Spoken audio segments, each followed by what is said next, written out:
she walked away. Part 2. Emma's new apartment was small, with thin walls and squeaky floors, but to her, it felt like a castle. It smelled of fresh paint and possibility. She spent the first night sleeping on a mattress on the floor, wrapped in a pile of blankets. The windows were open, and the cool breeze carried the sounds of the city. Distant music, a barking dog, the gentle hum of life moving forward. Emma stared at the ceiling, feeling the weight of the silence. It was strange, at first, to be alone. No footsteps in the hallway, no voices in the next room, just her heartbeat and her breathing. At times, loneliness whispered at the edges of her mind, trying to pull her back into sadness. But Emma had learned something powerful. Being alone did not mean being lost. It meant being found. The days became slow rituals of healing. She woke early, made coffee, and stood barefoot on the tiny balcony, watching the sunrise paint the sky with soft colors. She wrote in her notebook every morning, even when she had nothing special to say.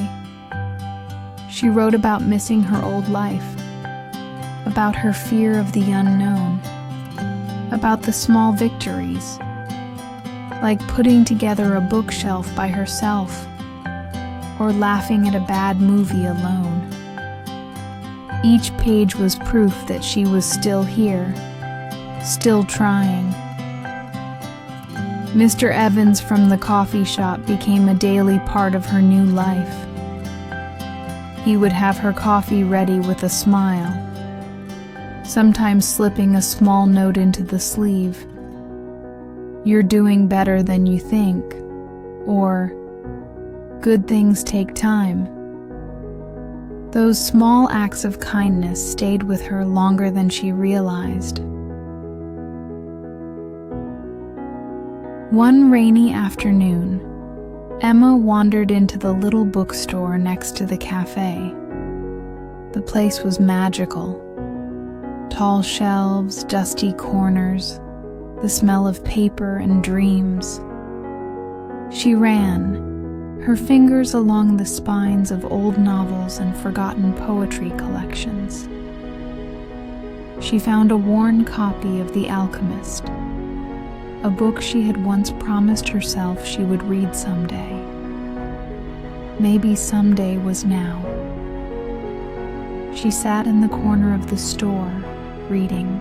For hours, letting the words mend the broken parts of her, she met Anna, the store owner, a woman in her 60s with silver hair and warm eyes. Anna had a way of making you feel like you belonged, just by smiling at you. Over time, their conversations became little threads of hope woven into Emma's days. At night, Emma sometimes missed Lucas. Not the real him, but the idea of him.